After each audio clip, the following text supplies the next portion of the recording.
Oke, jadi ada beberapa hal yang akan saya sampaikan. Kelihatan slide saya? Kelihatan ya? Kelihatan, Pak. Oke, jadi di materi software engineering ini ada beberapa hal yang saya bahas. Pertama ini overview dulu ya, terkait dengan software engineering atau rekayasa perangkat lunak itu seperti apa sih sebenarnya. Ya, jadi di dalam software engineering itu membahas terkait dengan aplikasi yang sistematik ya. Jadi bagaimana sebuah software atau perangkat lunak yang kita kembangkan itu mengikuti sistematika yang ada. Sistematika yang ada itu adalah terkait dengan rekayasa perangkat lunak. Dan juga dari beberapa mekanisme pengembangan perangkat lunak itu memiliki beberapa pendekatan permasalahan di dalam membangun sebuah software. Dan ini secara detailnya itu nanti kita bahas per item di setiap perkuliahan. Jadinya Anda di sini harus siap untuk bisa memahami kira-kira pendekatan metodologi di dalam membangun perangkat lunak itu seperti apa. Ya, ini terkait dengan software engineering. Kemudian dari sisi lain, terkait dengan operation, maintenance, dan juga hal lain dalam pengembangan sebuah software atau perangkat lunak, itu dibahas detail di dalam software engineering. Jadi, di dalam pembahasan software engineering ini, kita tidak sekedar hanya membangun software saja, tidak sekedar seperti itu. Tapi nanti ada beberapa hal yang penting yang perlu Anda perhatikan di dalam membangun sebuah software. Metodologinya seperti apa, software prosesnya bagaimana, proses maintenance-nya seperti apa, testingnya apa, dan seterusnya, itu semua dibahas dalam pembahasan software. Dan ini harapannya yang sudah mengambil perkuliahan ini bisa memaksimalkan kegiatan perkuliahan ini sehingga produknya itu bisa paling tidak itu dijadikan acuan, misalnya nanti rencana ke depan untuk penyelesaian tugas akhir atau skripsi. Itu penting sekali karena ini adalah salah satu bagian dari bagaimana software itu digunakan dan sebagainya. Dan di level S1 ini Anda tidak hanya mengerjakan laporan skripsi saja, tidak hanya sekedar menulis saja, tapi harus ada produk software. Kalau di Nah, produk software ini bervariasi. Jadi harapannya Anda di sini bisa fokus di bidang software engineering sehingga nanti mampu membangun sebuah software dengan pendekatan itu yang terkait dengan software engineering. Jadi sekali lagi, jangan Anda berpikiran software engineering ini hanya membangun sebuah perangkat lunak saja, bukan. Tapi ada hal penting di dalamnya, dan itu di level S1 Anda harus bisa menguasai. Kalau di level diploma itu lebih mengarah ke teknis, ala aplikasinya.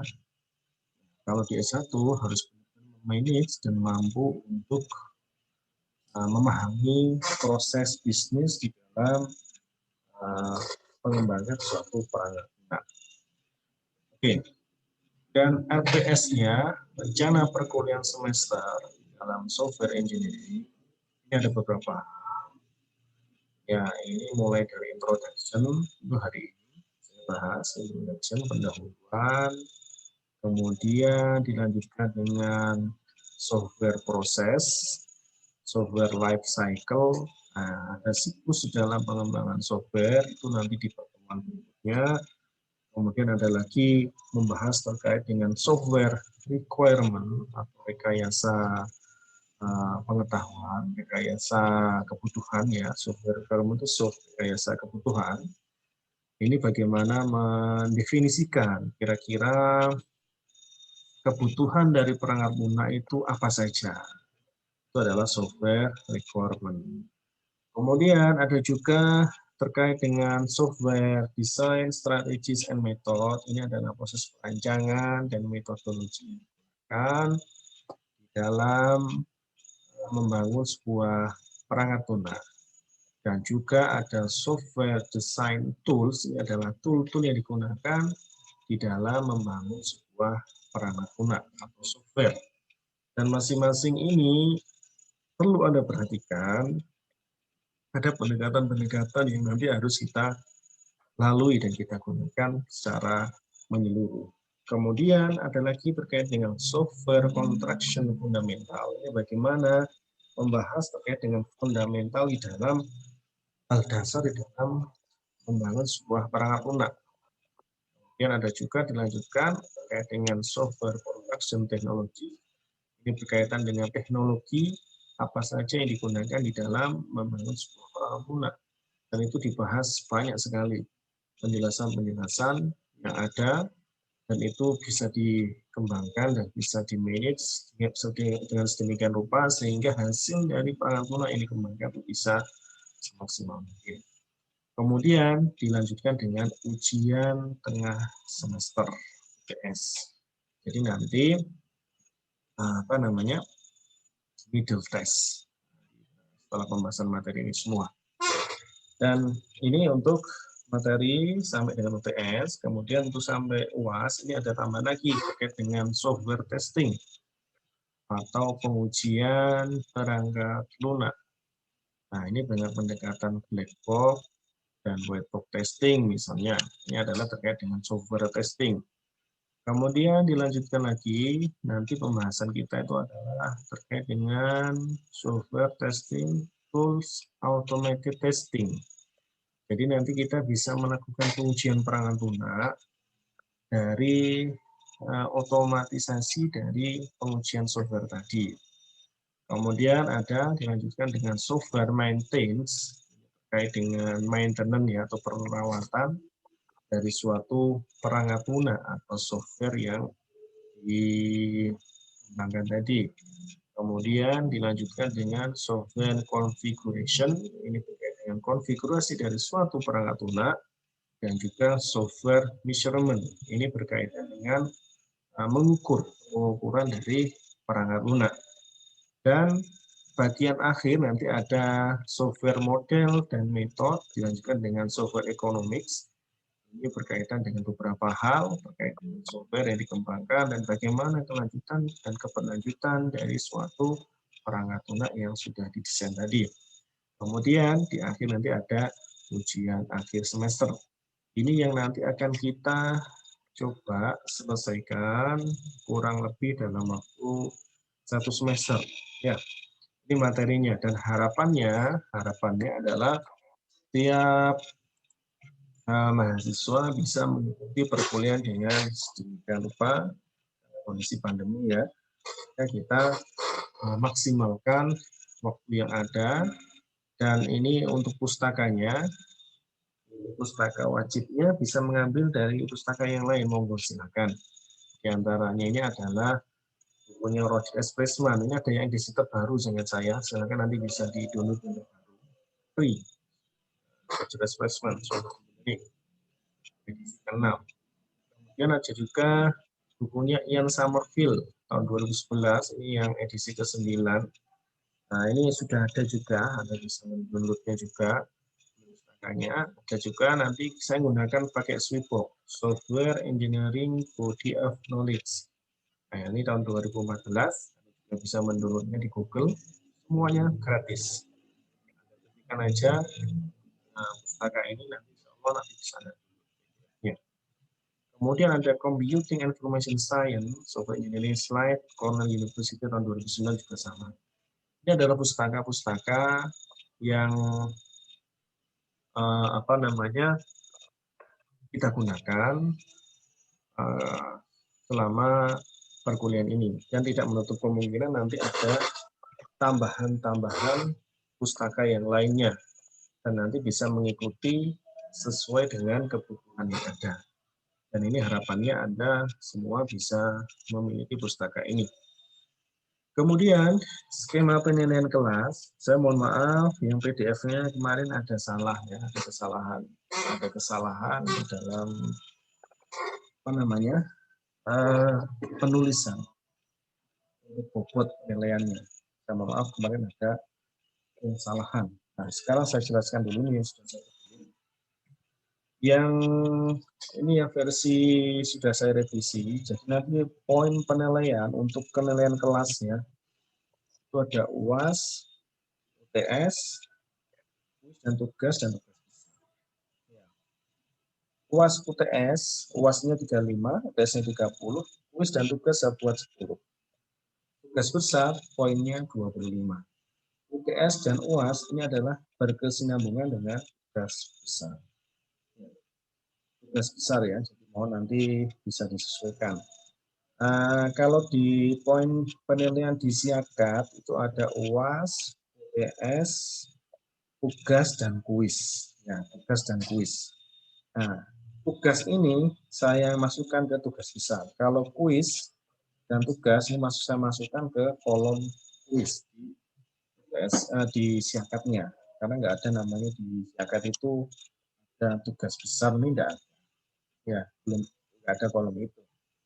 Sehingga nanti kalau di Siakat itu penilaian item ada 5 ya, UAS, UTS, kuis, tugas, dan praktikum. Tapi kalau kelas saya nggak ada. Jadi itu untuk skema penilaian di kelas. Jadi Anda harus bisa mengingat ini ya poin-poinnya. Nah, termasuk keaktifan di Zoom ini juga ada poinnya. Cuma poinnya nanti akan saya taruh mana, nanti saya lihat nilai mana yang kurang bisa ambilkan dari keaktifan. Ya, misalnya UAS-nya kurang, misalnya dari kartu ternyata ini aktif terus, dia ikut dan seterusnya. Oke. Kemudian kalau praktikum, dan saya juga mengambil praktikum, yang ngambil praktikum, ini ada UAS, UTS, kuis dan tugas besar juga ada, dan praktikum. Nah ini, bobotnya sekian ini, UAS 30, UTS 20, kuis dan tugas 10, tugas besar 20, praktikum 20. Jadi prosentase buat tugas besar ini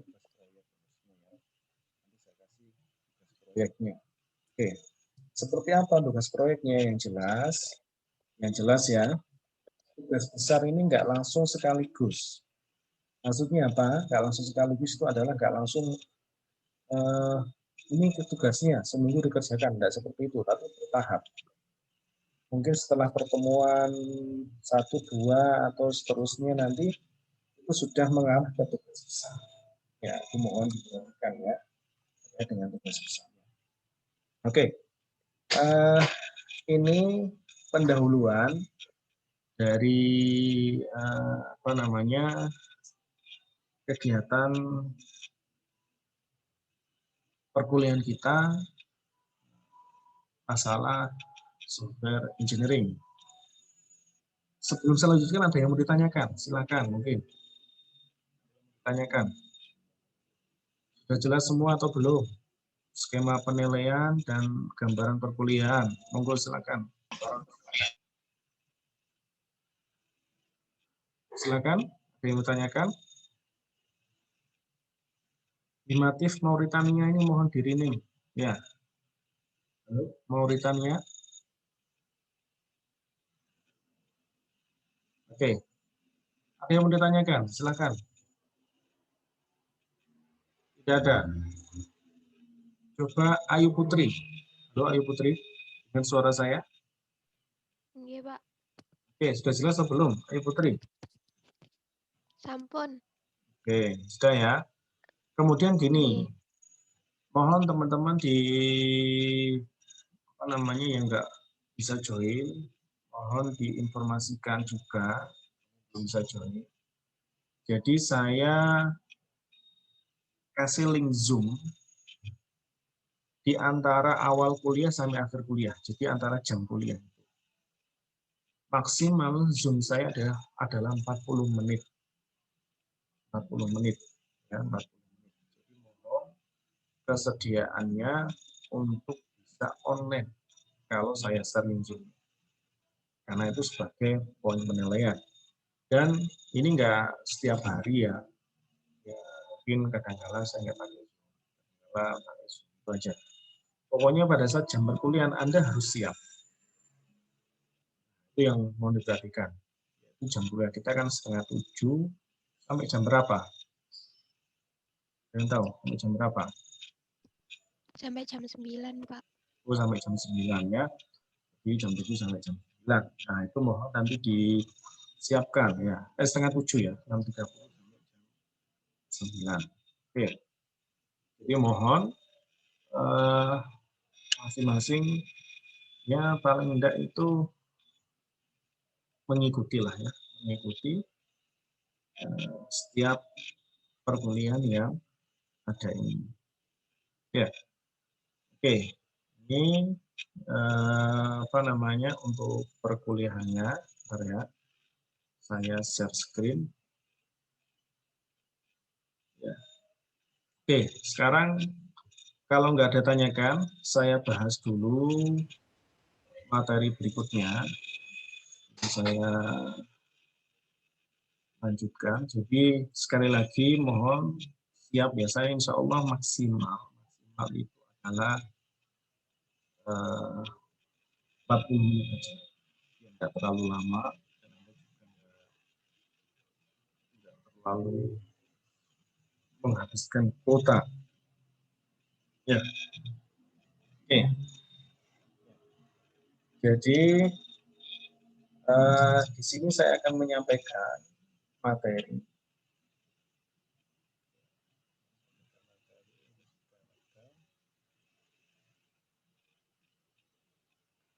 Oke, sudah kelihatan ya? Kelihatan belum? Sudah, Pak. Ya, Sampun, Pak. ya, baik. Jadi di sini untuk chapter 1 ini kita bahas pendahuluan, yaitu introduction ya. Jadi yang perlu kita lihat di sini, ini sudah saya upload di e-learning Win Malang, nanti bisa di-download. Ini saya ambilkan dari bukunya Ian Somerville. Nah ini bukunya sudah ada, Software Engineering, Ian Somerville. Area yang dibahas di sini terkait dengan software development ya, pengembangan perangkat lunak, kemudian software engineering, dan juga studi kasus.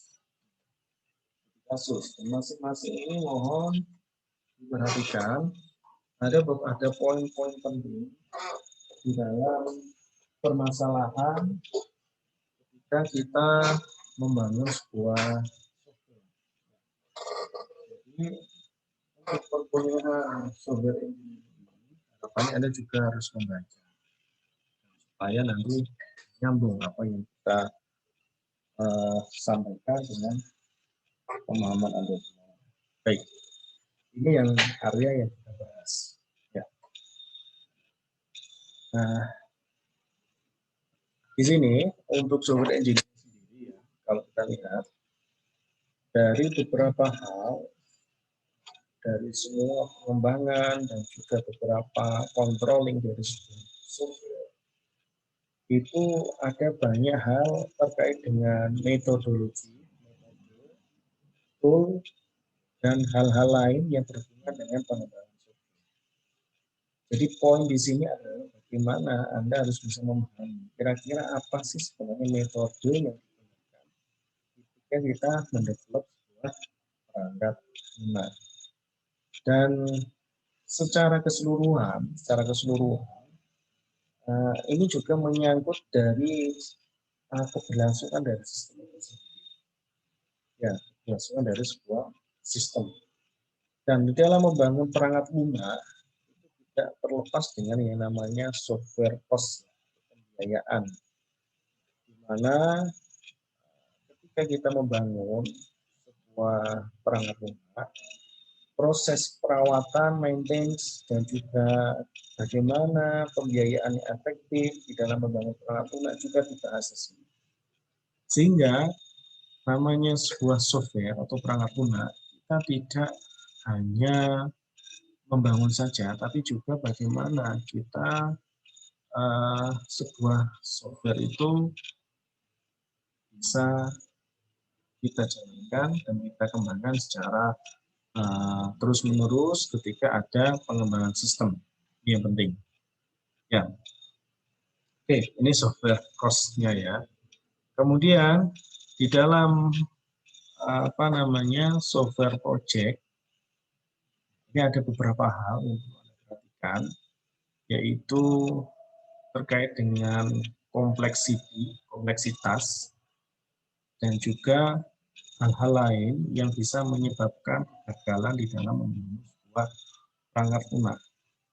Ya, jadi tingkat kompleksitas dari sistem yang dibangun itu juga mempengaruhi kira-kira tingkat keberlangsungan dalam membangun perangkat lunak itu seperti apa.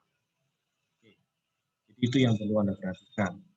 Dan juga di dalam membangun sebuah software pula ya, software engineering ini, ada hal lain yang perlu Anda perhatikan terkait dengan perusahaan atau konsekuensi dari sebuah perangkat lunak, yang mana ketika kita membangun secara menyeluruh dengan tingkat kompleksitas tinggi, otomatis biaya yang dikeluarkan juga tinggi. Dan kalau antara biaya dengan software itu nggak bisa saling mensupport, maka yang terjadi adalah kegagalan. Nah, di sini dibahas bagaimana metode dalam mengembangkan suatu software, tekniknya seperti apa, itu dikembangkan secara menyeluruh ketika kita membangun sebuah perangkat lunak. Ya. Oke. Dan permasalahan lain profesional software development ya, bagaimana kita membangun software secara profesional. Nah, mungkin yang yang sering terjadi, kita bahas secara detail, nanti Anda bisa membaca sendiri ya. Dan sekali lagi saya sampaikan, saya konsekuensinya saya cuma 40 menit supaya Anda itu nggak memberatkan dengan risiko. Ya, karena Zoom juga menyedot kuota banyak. Kalau di kelas saya bahas secara keseluruhan. Kalau ini karena online saya juga harus memberikan terkait kuotaan. Oke, ini saya masih kurang 6 menit lagi. Jadi sesuai dengan online Zoom pertama 40 menit aja. Jadi ini adalah sering yang terjadi ketika ada hal terkait dengan pertanyaan ya, apa sih software itu sendiri? Apa sih software engineering? Ini ada semua pembahasan. Contohnya, what is software? Itu software. Nah, ini maksudnya adalah, ini dari jawabannya, computer program and associate documentation. Itu adalah program komputer dan hubungan dengan dokumentasi. Nah, ini yang sering ada. Nah, dan bagaimana software itu dikatakan bagus? Yaitu yang memenuhi functionality dan performance yang ada. Termasuk dari sisi maintainable, dependable, dan usability. Ini juga dikatakan software itu bagus.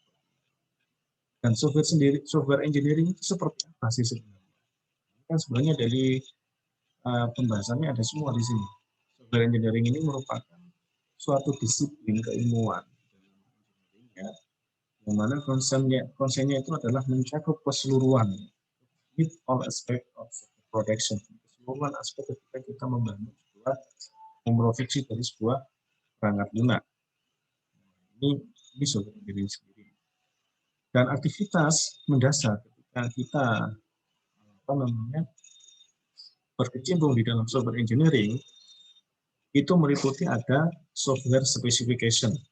Poin ke ini, yang fundamental software engineering activities, meliputi ada software specification, spesifikasi perangkat lunak, software development, perangkat lunak, software validation dan software evolution. Ini adalah fundamental, hal mendasar dalam software engineering itu sendiri. Oke, ya. Dan harapannya Anda harus bisa memahami software specification itu seperti apa sih? Spesifikasi perangkat lunak.